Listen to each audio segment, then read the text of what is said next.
Hey, good morning. It's good to see you. Folks online, we're glad that you are joining us, even though we had a few little technical difficulties getting some things going this morning. We're glad that you're here with us now. We're about to begin a new series for the month of February. And this is a series that I've been looking at for a while, planning ahead for some time, and I'm excited about as well, because I think it's something that many of us, I think, will help us take our faith maybe to the next level to some degree. That's one thing that could happen. For some of us, it may be the first time we've heard some compelling and convincing arguments about the simple gospel of Jesus and why it truly is good news for our lives daily as we walk through life, why the gospel is one piece of good news that we can hold on to that is steady and firm and is not going to fade. It's not going to go away. It's not fleeting. For some of us, it may be too as well that we've been wanting to share our faith and share why we hold to the gospel as though it is the one piece of good news that won't fade, why we want to share that with others. And I hope that this month you'll actually maybe learn some things, grab a hold of some things that you can latch onto as you decide, as you want to go share with others and have conversations with others. Because I've heard from some who say, I want to share my faith, I just don't know where to start. And so hopefully this will be for you, a place where you can say, okay, that can be a starting point to a conversation I can have with someone. And so again, we're going to be in this series. It's just entitled The Simple Gospel. It's our series for the whole month of February. And I want to start by explaining to you first that the gospel actually, I've used this word or this phrase a couple of times already, good news, that the gospel actually literally means good news. I mean, that's what the gospel means. That's what the Greek word euangelion means. It means good news. It's not just something we use to describe, and we say, well, Mark wrote a gospel, and that somehow gospel means a book, or maybe even a book that tells the story of Jesus' life. The reason it is good news is because it tells us about Jesus, who is the good news that the world needs to know about. And so Mark's gospel is good news. And Matthew's gospel is good news.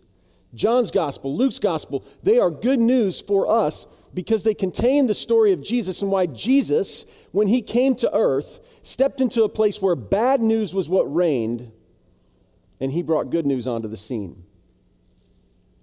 A few years ago, I read an article that was very compelling to me. And it detailed where you and I can start, and maybe where we should be starting conversations with a very skeptical world, a world that doesn't know how to receive Jesus, or a world that has largely pushed Jesus away because of what they've come to believe about Jesus or the Bible, or preconceived notions about what any sort of faith or religion is trying to either push them into or call them out of, whatever that happens to be. This article was written by a Harvard professor. And the Harvard professor said and suggested that you and I, when we want to have conversations with people who don't believe, who don't have faith in Jesus, instead of starting with what we would call the Gospels, we actually should start with an Old Testament book called Ecclesiastes. Now, you're looking at that, and if you're familiar with Ecclesiastes, you're probably wondering, why in the world would I ever start with Ecclesiastes? Why would I do that? But this is what the Harvard professor argued for. He said we should start with Ecclesiastes, or at least start with the acknowledgments made by the author as a way of connecting with people. Now, we're going to look at Ecclesiastes this morning, and I'm going to try to just summarize this short book for you quickly and actually try to illustrate why I think this is a good starting point, because Ecclesiastes asked questions 3,000 years ago that you and I are still asking today. That the people that we surround ourselves with, our non-believing neighbors or coworkers or friends, whether you're a believer or a non-believer, we're all asking these questions, these basic questions that the author of Ecclesiastes calls and points us to. And so we're going to begin just real quickly with Ecclesiastes Chapter 1. And if you've got your Bibles, I'll invite you to follow along. We're going to read the first 11 verses. But here's what we see, beginning in verse 1. We see this: the words of the teacher, son of David, king in Jerusalem. And so, while we don't know for a fact, we often assume and believe, by the way that this person describes himself, that we're actually talking about Solomon, King Solomon. And whether you are familiar with the Bible or not familiar with the Bible, you most likely have heard the name Solomon. In fact, maybe you recognize him as one who was called wise, or as one whom the Bible recognizes as the wisest person who ever lived. And so it starts with these words, again, the words of the teacher, son of David, king in Jerusalem, likely Solomon. And here's the way that Solomon, we're just going to go ahead and assume that it is Solomon. Here's the way that Solomon begins his communication, his book. He says, meaningless, meaningless, says the teacher, utterly meaningless, everything is meaningless. That's a great conversation starter, isn't it? I mean, seriously, if you walked up to somebody on the street and you said, hey, meaningless, meaningless, everything is utterly meaningless, you know you'd have them hooked. They want to hear what's next, right?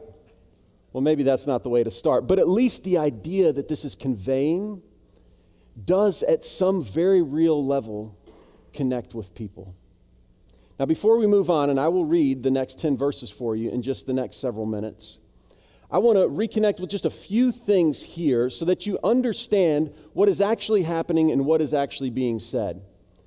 The first is this idea of teacher. We need to understand what this actually is conveying. And this is an old Hebrew word. This is kohelet, the word kohelet, which we translate teacher, but there's a lot more behind this word than just the idea of someone who's a teacher. And you may have in your mind somebody who stands before a chalkboard, or now they're not chalkboards anymore, right? We have these, fancy projection boards that are used in schools. But you may have somebody in mind who's just standing in front of a crowd and lecturing, maybe in a very academic way even. But that is not at all what this word kohelet actually conveys. The word kohelet is actually meant to convey someone who teaches, someone who communicates with others based upon life experience. You see, for Solomon, this was not an academic conversation. This was an experiential conversation. And we'll see that as we move through this communication in the next little bit, that Solomon is saying, here are all the things I tried in order to find meaning in life. Here are all the lengths I went to because my search for meaning and purpose and value in life, it was so deeply rooted and so foundational to who I am as a human being. Here are all the things I tried. And out of all that I tried, here are now my words to you. It's that kind of teacher we're talking about. It is the wise sage who comes before the crowd. And, maybe we think of some of these, these people who live out in the desert now. I don't know what they experience except for being by themselves, so I'm not sure that they really count as wise. But this is someone who says, I did it all. Whatever you can think of, I tried that. I did it. And so maybe the picture that we ought to have in our minds is more of that person who has really experienced some of life's bumps and bruises. We refer to this sometimes as someone who went to the school of hard knocks, right? Someone who took a beating here and there. Someone who put themselves in bad situations of their own making and had to learn lessons from even those bad situations. So when you hear this idea of teacher, here's the teacher communicating. I want you to have in mind not just a teacher who academically wants to make sure that everyone is knowledgeable and wise. This is someone speaking out of deeply rooted experience, trying to counsel his audience about life. Not just about academic or philosophical ideas, but about real life. The next word that I want you to get is this one. This word, hevel. Hevel is the word that we often translate meaningless. But hevel can communicate that. In fact, maybe that's a good word to kind of communicate the idea behind what hevel communicates. But hevel actually literally means vapor. So when this wise teacher who's lived it all out and has tried it all, when he says meaningless or when he says hevel, he's actually saying it's all like vapor. It's all like vapor. It's all lacking in substance. All the stuff that I put myself into, invested myself in, what I found out was there wasn't much substance to it. There wasn't a lot to it. And so meaningless is one way of conveying that. But meaningless kind of gives you this idea of hopelessness, doesn't it? I mean, meaningless just feels really negative. And that's not necessarily what the teacher is trying to communicate. What he's trying to say is, hey, there are some things in life that are real and will last, and there are other things that don't. There are other things that are just like a vapor. It comes up, it puffs up. It's like smoke, and you see it, and it just kind of, when you blow a candle out, right? And for just that minute, there's a little bit of smoke that rises off that wick or a match. The same thing, here it goes, and then it's gone. It disappears. It doesn't last long. And so that is what the teacher is trying to say to us. There are some things in life that are real and have substance, and then so much of what we pour ourselves into, what we've invested into, we find out down the road, that actually was like vapor. That actually didn't have substance. And so we're going to read together the next 10 verses. And I want you to see what Solomon says, or what whoever is writing down Solomon's words says. Again, beginning at the beginning, he says this: the words of the teacher, Kohelet, son of David, king in Jerusalem. Meaningless, meaningless. Hevel, hevel, says the teacher. Utterly hevel, vapor. Everything is like vapor, meaningless.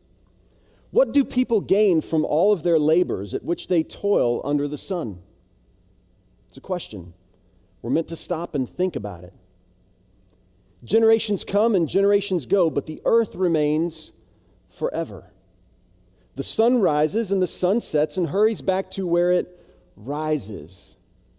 You see what the teacher is saying? Days go on every day. It's like the Bill Murray movie, Groundhog Day. I mean, he kind of says, I feel like I'm living in Groundhog Day. The sun comes up, the sun goes down, and then it goes back to the place where it rises, and then we're doing the day thing all over again. Here we go. One day is just like the other. The wind blows to the south and turns to the north. Round and round it goes, ever returning on its course.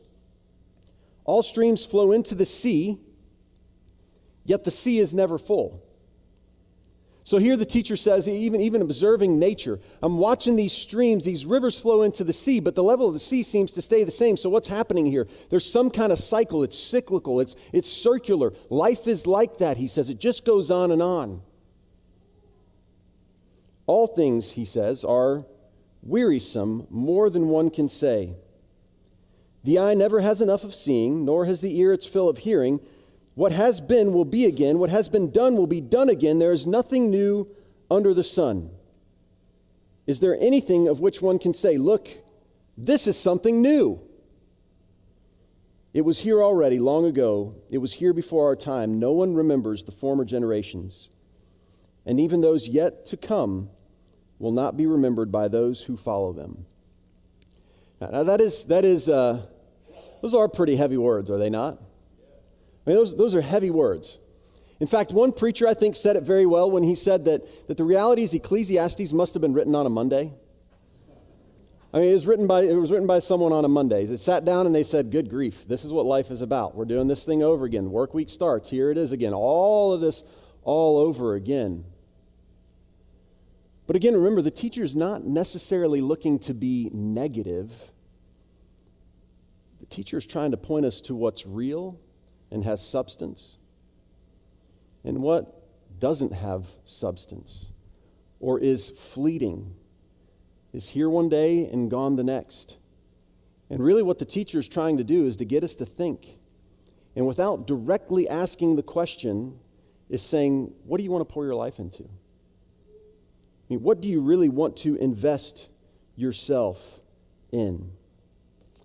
Well, I want to share with you real quickly some of the things that the teacher chased after before the teacher was the teacher. When Kohelet had no experience, when Kohelet wasn't Kohelet because he hadn't learned yet from these things. So when Solomon decided that he wanted to chase after some things to see where can I find meaning, what did he chase after? Well, the first thing that he talks about chasing after, he said, I chased after pleasure, but what I found about pleasure is it is a vapor. It's a vapor. It's here one day and gone the next. I mean, Solomon talks very openly about the fact that he tried to find pleasure in wine, in alcohol. Tried to find pleasure in chasing women. I mean, he was a pig, is basically what it turns out to be for a time. I mean, Solomon decided, I'm going to go after every pleasure I can find in life. That's what I'm going to do. And in that, I will find happiness, right? I will. And what Solomon found was not happiness. It was that you always have to keep filling yourself with more attempts at pleasure in order to try to keep that cycle going, because one moment to the next, it's a vapor. It was pleasurable here and then it's gone. And then even there's pain that comes, Solomon says, from some of the pleasures that he tried to pursue. And so it was a dead end. It led nowhere. Solomon next says that he pursued wisdom and knowledge. But he concludes that even all this wisdom, when you fill your head with all this understanding, when you try to pursue that, some of the things you learn don't make you very wise, and some of the things you learn actually make you sad to know them. And Solomon also says that all that stuff that I poured in here, there came a point where I realized I actually couldn't take that with me. I mean, I could be the smartest, the wisest man alive, and I could be a repository for all this knowledge and wisdom, but there's going to come a moment where I pass from this life to the next. And then what happens with everything I put up here? It's gone with me. And so Solomon says that there is some value in pursuing wisdom. In fact, he comes back to this one specifically and says, there is some value in pursuing wisdom. But in the end, it's still a vapor. And then Solomon says he poured himself into all types of projects, hoping that he could find meaning there.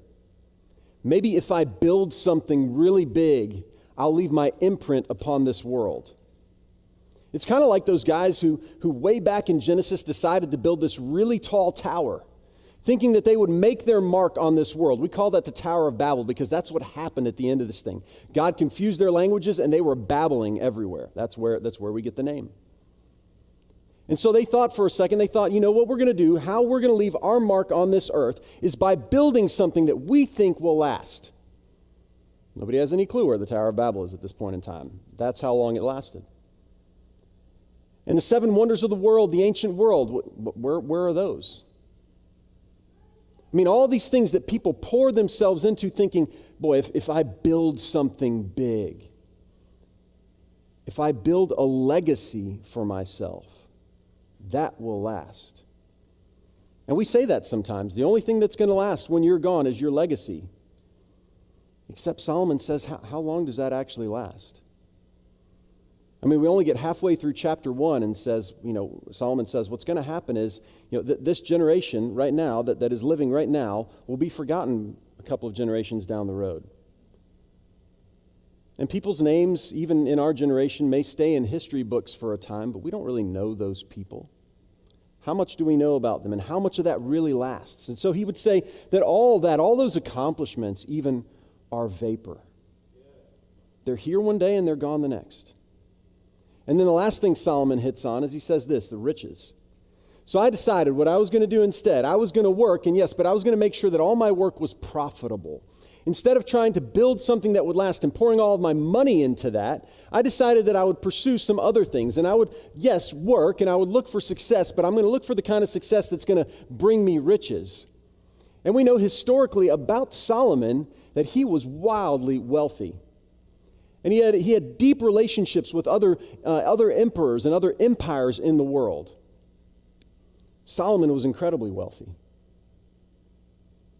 But Solomon says of all his wealth, man, if there was one thing out of all these that was truly meaningless, it was all the money I amassed, all the stuff, all the possessions I amassed. There was no happiness in that whatsoever. And so this is what Solomon says as Kohelet, as the teacher, as the one who pursued these things.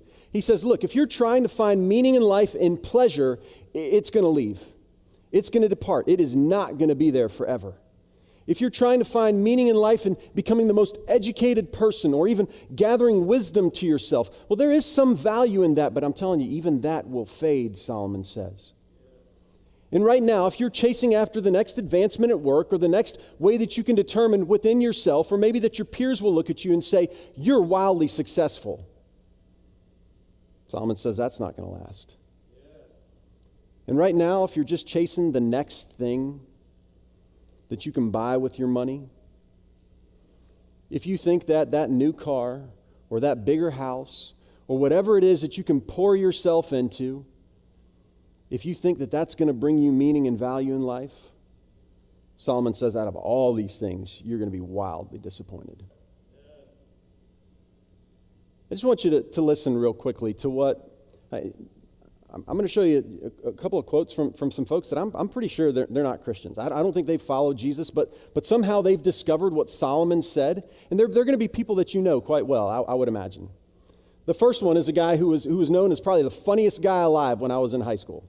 This guy, Jim Carrey. I mean, he was in a number of funny movies where he, would contort his face in all these weird shapes and stuff, and we would sit there and laugh at him forever and thought, that's got to be what life is about. And I bet you there are a whole lot of people that thought to themselves, if I could be like Jim Carrey, my life would be really fun and really great. A few years ago, this is what Jim Carrey said. He said, I wish everybody could experience being rich and famous so they could see that it wasn't the answer to anything. I mean, maybe you're looking at Ecclesiastes and you're saying, I don't know, it's still in the Bible. I'm not real sure what I think about the Bible. Well, how about you listen to somebody here who's alive right now who tried this, who's given this a shot and has come to the end of his road and said, I wish, you want to see what success, what fame is like? You want to see what being rich is like? Let me tell you, it's not worth much. It's not worth much.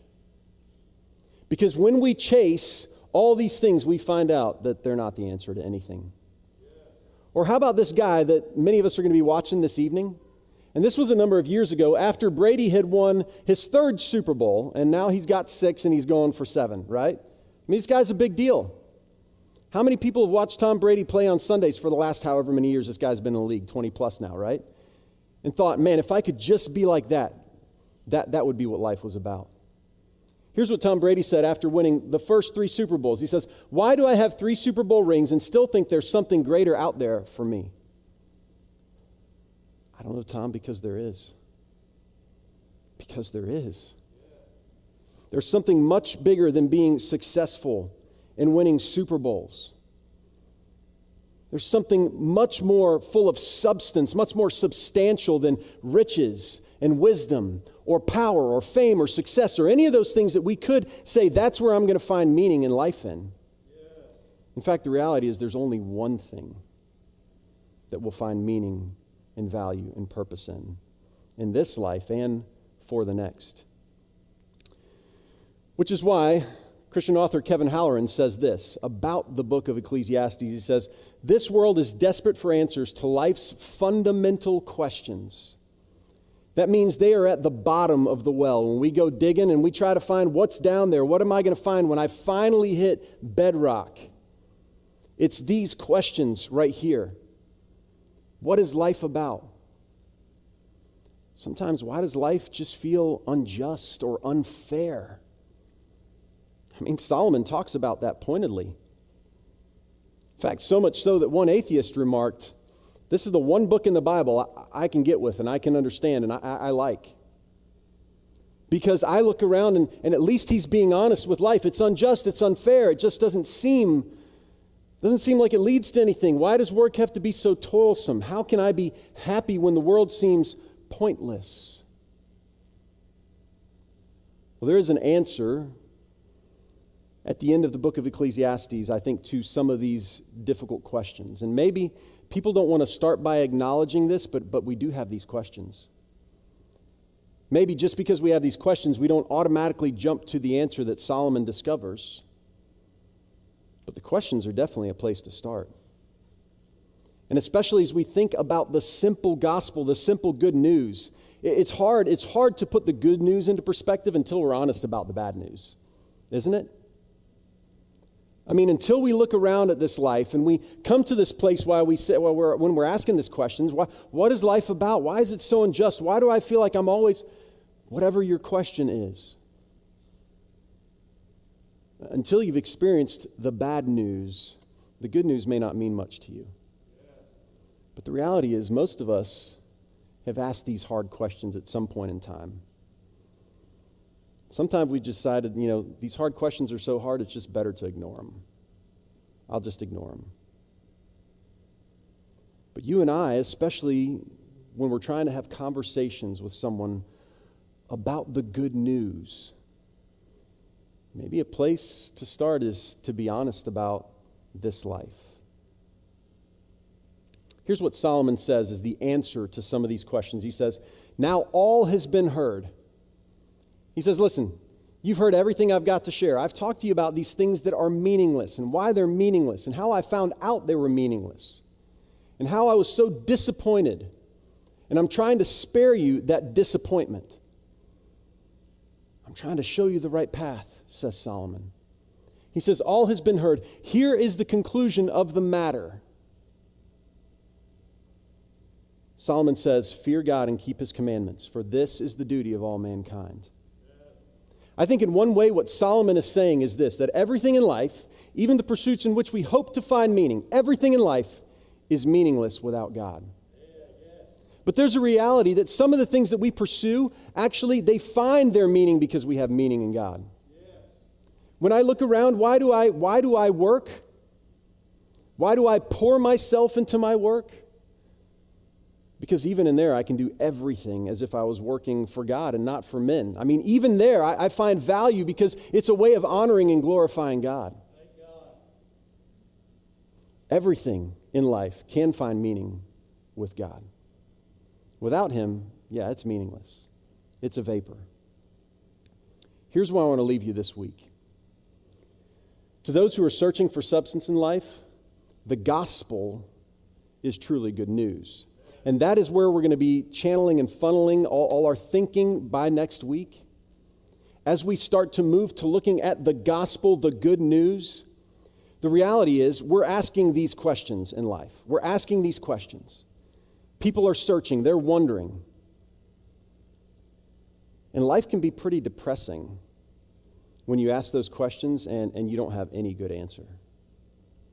But that's why the gospel is such good news. Because I'm telling you, church, it is the answer.